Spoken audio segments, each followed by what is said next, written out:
Hi Leo, my ascendant brothers and sisters, welcome to your November 2023 Astro-Tarot with me, Raphael from Radiant Reality. It's an absolute pleasure to have you.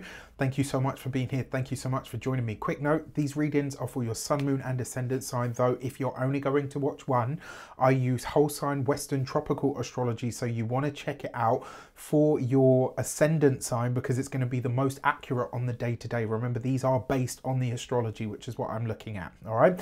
With that said, I would like to bless my decks of cards with all forms of love, light, peace, prosperity, and abundance. And I pray that the messages that come through are ultimately clear and concise. They help you on your path to your highest vibrational good. So I'm going to pop these to the side. Those will be for your lunations, which, by the way, I need to put here just in case, because no doubt I will forget something. I'm going to give these a good shuffle. So the first transit that I want to look at, on the 4th of November, the moon is going to come into an opposition with Pluto. Not a big deal, happens once a month, right? However, at the same time, it's going to square the nodes, and as if that wasn't enough, because that's setting up what we call a cardinal grand cross. This is, for me, because because squares create an energy of tension. They create enough sort of friction or annoyance for us to say, right, fuck this, I'm not having this experience again. So we get really proactive about doing something about whatever it is that's coming up. Now, cardinal energy is about moving forward. It's about what comes after. It's about how we drive something forward effectively.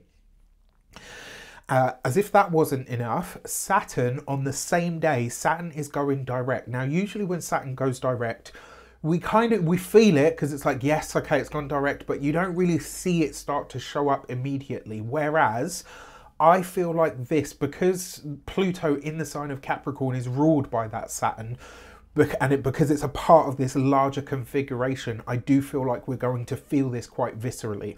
Saturn going direct is going direct in your 8th house of other people's money, finances, resources, sex, death, sensuality, the taboo, you know, the darker subjects of life. It's, you know, it's a crisis house, you know, it's a house of conflict as well. So the moon is going to be in the sign of Cancer. So for you, this is your 12th house. The moon in your 12th is highlighting your needs, and it's highlighting your need for rest, recuperation, and relaxation. Right? So it's strong there because that's its sign. Now, this is happening for you across the 3rd house of day-to-day communications, conversations, interactions. That's the Libran energy, which is where we've got the South Node. It's happening in your 6th, right? And your 3rd house is also, yes, your day-to-day communications, but it's your local environment, like as in literally the stuff around the house that you live in. The 6th house is your physical health and vitality, right? Like your physical health, vitality, your routines, your rituals, your daily grind, which means you're going to feel this one on a visceral and probably sort of, you know, you will feel it basically. Your 9th house of higher education, philosophies, personal spiritual beliefs. It's also a space in which we see, I would see the 9th house as a very lucky space. It's also your house of higher mind, higher learning, and how you expand yourself through those things. It's also the house of legal matters, right? And that 9th house for you is Aries, which is where the North Node is, right? So what you're heading towards at the moment. And then you've got the moon in the 12th house, past, privacy, hidden. It's also your bed, your bedroom, your sleep, your dreams, etc. So it's also a time where spiritual reflection and insights are fortifying your mental health, right? 6th house, physical health and vitality. 12th house, mental and spiritual vitality, health and vitality, right? As the moon opposes Pluto at this time, it's like something in your own health and vitality is being challenged. Mine has for weeks, darling. Right? Many Leos have had health issues, and with the advent of Pluto moving back into Capricorn and its final degrees, it's like, and all of this kind of square in the nodes, your 3rd and 9th houses are also getting activated, which means there's a fated beginning of some sort. But it's also the beginning of the end of something else in your life. Saturn in your 8th house of other people's money, finances and resources, the ruler of your 6th house of health, and also the ruler of your 7th house, right? Which is playing host to which Saturn is playing host to, sorry, I had to really think about that one for a moment, is playing host to your to that Pluto, right? Because Pluto is in the sign of Capricorn currently. I mean, it will still be ruled by Saturn. Pluto will still be ruled by Saturn when it comes into Aquarius, because Aquarius is ruled by Saturn anyway, right? But this gives you a really strong push towards getting serious about how you look after yourself, how you do what you do on a daily basis, your health and vitality, your mental health, your spiritual health, and your work, your academics, your professionalism. All of these things are coming up for big changes, and they're being activated here right out of the gate of the month.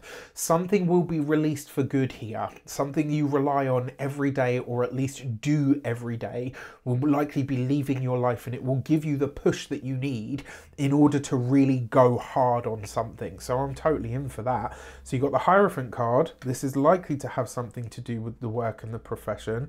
With the Wheel of Fortune, okay, but your spirituality, look, and then you've got the Ten of Swords. So the Ten of Swords, Wheel of Fortune, 2 10s represents, because the Wheel of Fortune is number 10 as well. 2 10s represents change, right? So this is potentially a change to your work environment, and maybe even a big shift that you don't anticipate or expect. This could also be a big change in terms of your spirituality that comes up right now that you just don't expect. It could also be as well that an authority figure in your life maybe closes out in some way. All right, so I'm intrigued by this. Now, on the 12th of November, Mars is going to oppose Uranus. This is, for you, happening across the 4th and 10th houses, right? What happens when an unstoppable force, the energy of action, energy, excitation, irritation, war, challenge, conflict, fights, but also energy and passion and forceful energy. What happens when that energy meets an immovable object, right? Uranus in Taurus, the most immovable sign that there is, fixed earth, right? Although it's Uranus, which represents the energy of divorce, change, abrupt change, breaking things apart, blasting things open, new thoughts, new schools of thought, flashes of insight, surprises, surprise a minute.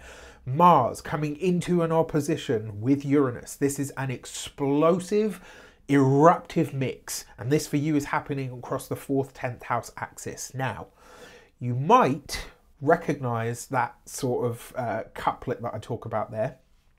The reason being, you've had the eclipses bouncing back and forth throughout your 4th and 10th house for the last 18 months. We had on the 28th of October, we had the last eclipse in the sign of Taurus, which for everybody closed out that cycle. So you're kind of already used to having shit hit the fan and go sideways in the family and the career sector anyway, right? So you're no stranger to issues with the family and the home, or the profession or the career at this point, or even your social status and how people receive you in the world, because you've just left an 18-month cycle of the eclipses behind.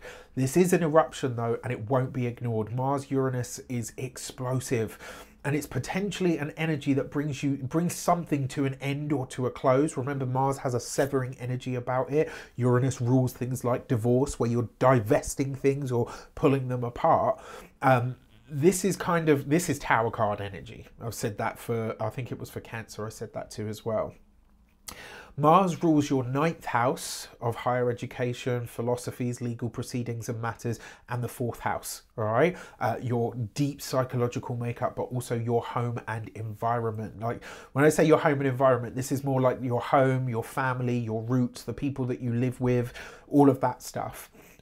Your Uranus rules your 7th house. Other people and their, your connections to them, your one-to-one contracts, commitments, personal, professional, platonic. This is a relationship of some kind that potentially comes to an end. That's very possible. It could be a family issue that boils over and requires your attention. Like maybe you're called into something, you think, oh shit, there's no getting around this one. But at the same time, as this is taking place, some opportunity that can be very good for you might show up out of the blue. So it's kind of like you might have to be over here doing this thing, but then at the same time, it's like you're being called to do something else that actually is really beneficial. And it's like, I've got to be doing this for my career and this is really great, but at the same time, I've got this whole family situation going on at the same time. It is possible that grandparents may have a part to play in this, whatever you want to read into that. It's also possible that some kind of recognition might also come into play with this as well. So you've got the Seven of Swords. I think this is going to be a lie revealed, with the Six of Pentacles, potentially one of a financial nature, and you've got the Five of Cups. So this could be a moment at which, and it's interesting, look, right, because it goes 7, 6, 5, even though they're different suits.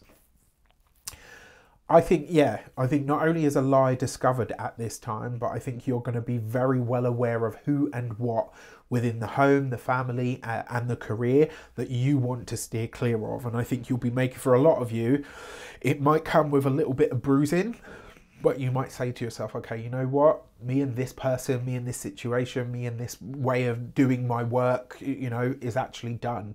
I've got a feeling I know what this is going to be for me when it comes to my career. You guys will hear about that no doubt soon. For the next transit that I want to look at on the 18th of November, Mars goes Cazimi, right? Mars is coming into a conjunction and a full connection with the Sun. This is a big deal. It happens once every, I would say, like 18 to 24 months, give or take, right? Depending on the orbit and the speed, all of that kind of stuff.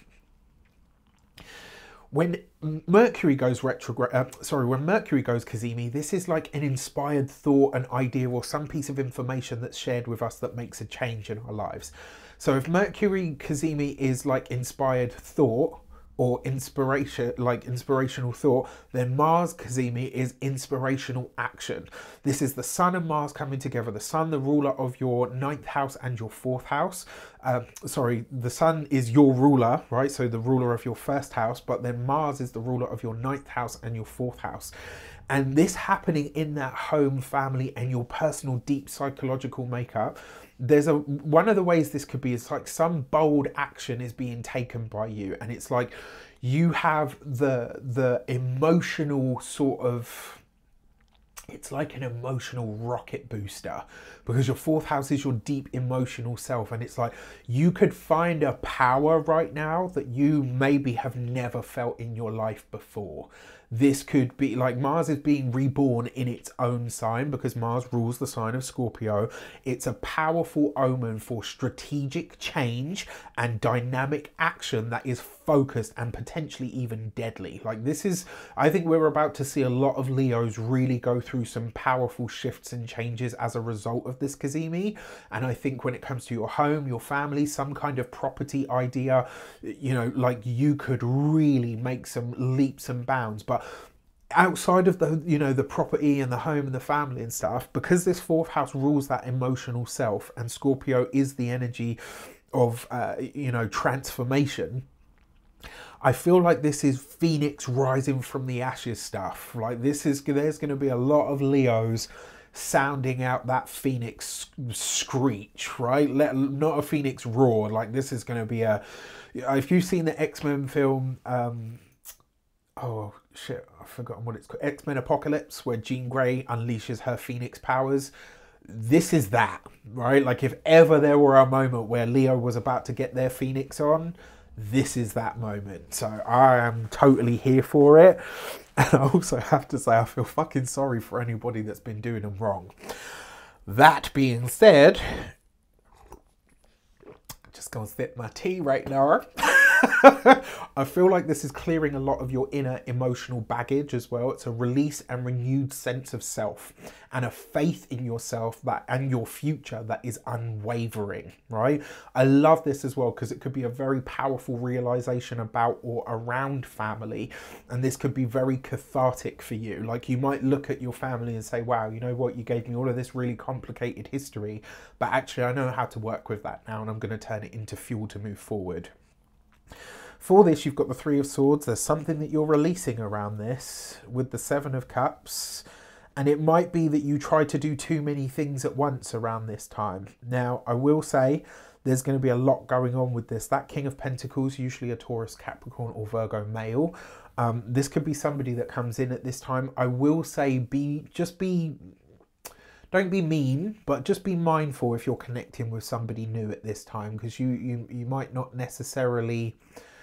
You might be so focused on other things that you're not really paying attention to who this person actually is. Another way that this potentially shows up as well is this could provide you with the springboard that you need to go after a promotion, you know, to chase more money, more recognition, whatever the case might be. For your the next transit that I want to look at is on November the 22nd. Venus comes into an opposition with Chiron. So this is happening between the 3rd and the 9th houses for you. Between your 3rd and your 9th houses, it's like these are the spaces in your chart that occupy and expand the mind.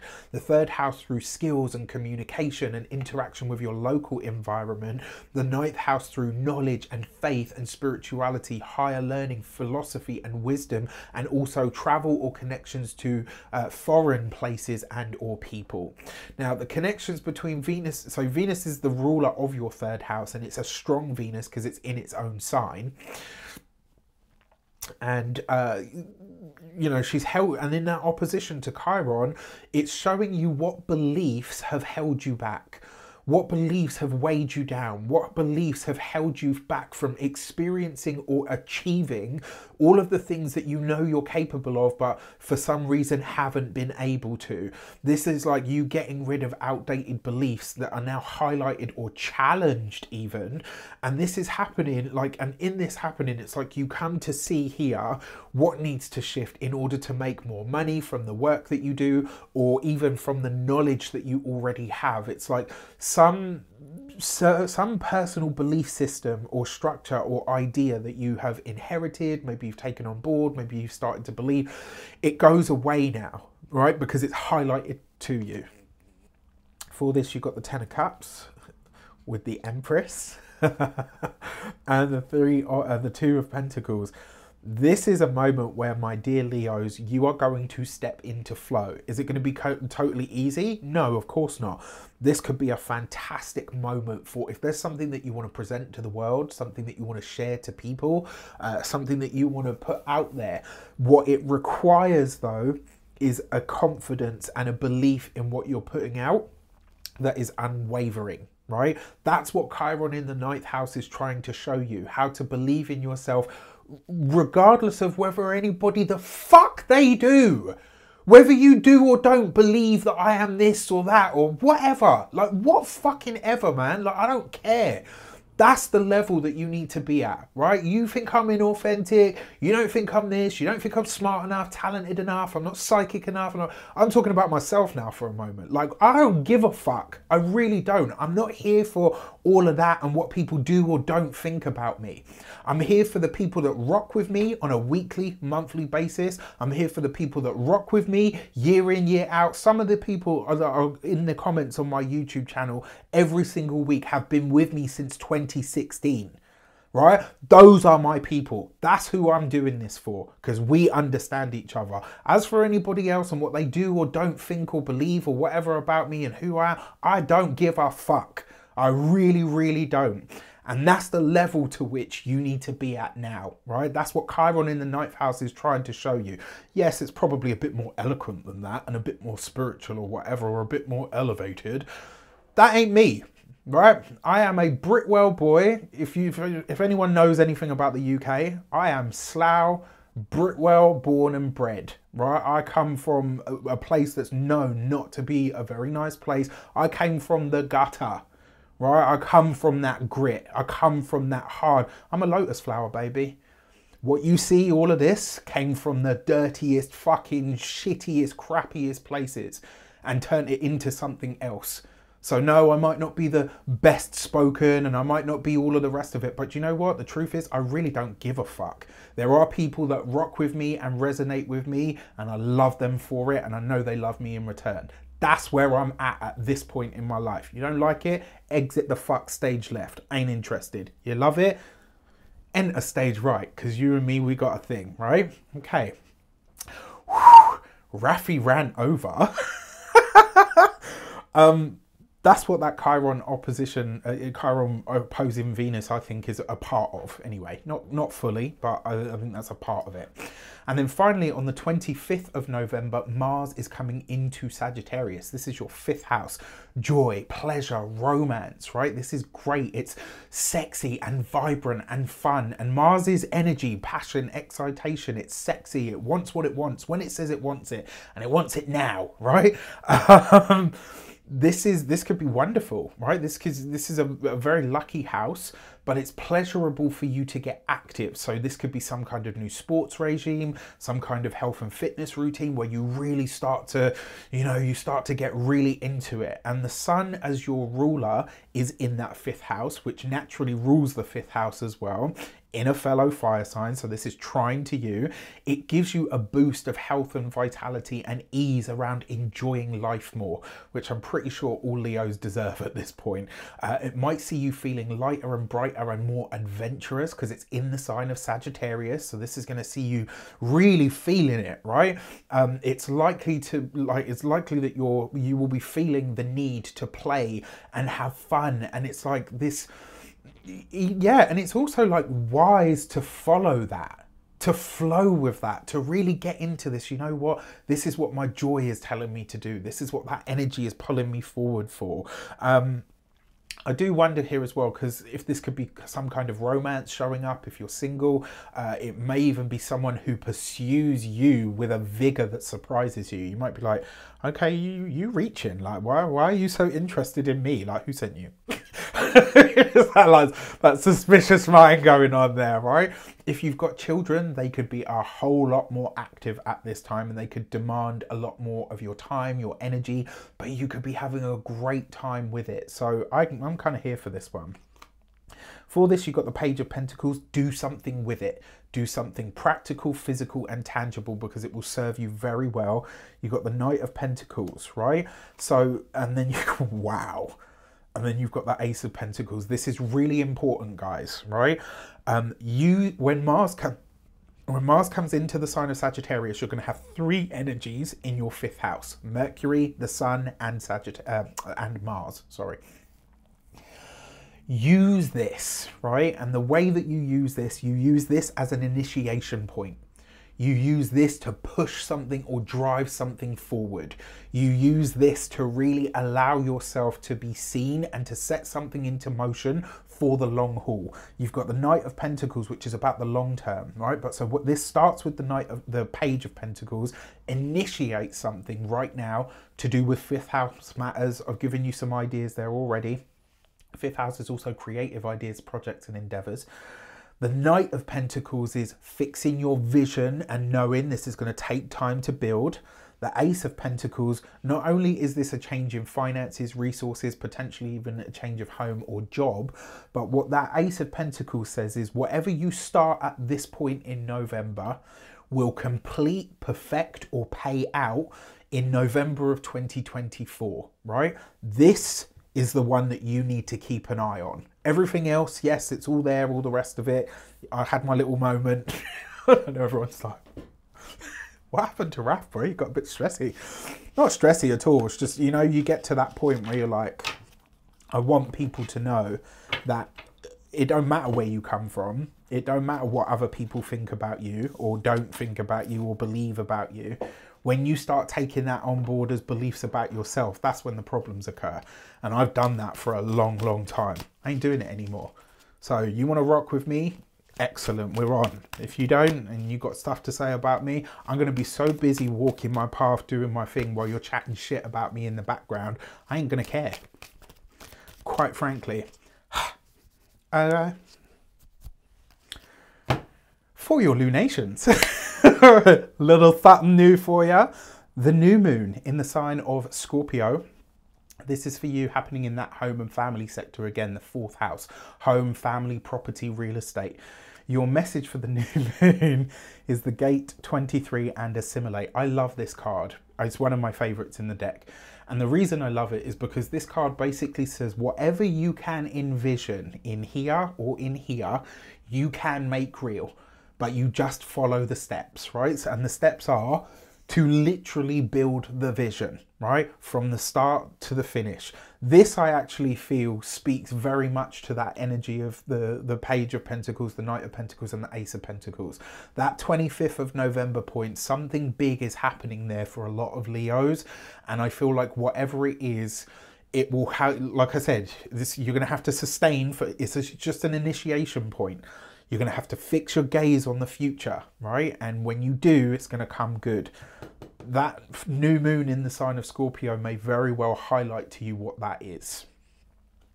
Your full moon in the sign of Gemini is happening for you in your 11th house. Isn't that interesting? You've got like literally the card number 11 in the 11th, and the full moon is happening in your 11th house. This is a spotlight on your future goals, aspirations, your highest dreams that you have, the highest aspirations that you have for your future.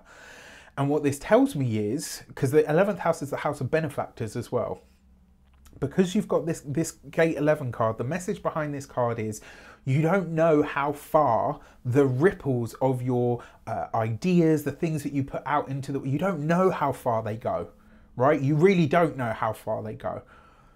But something that you do put out at this time gets picked up. And when it does, under the light of the full moon, it's going to have a peak experience, which means you, my dear Leos, are going to have a peak experience in some way, shape or form.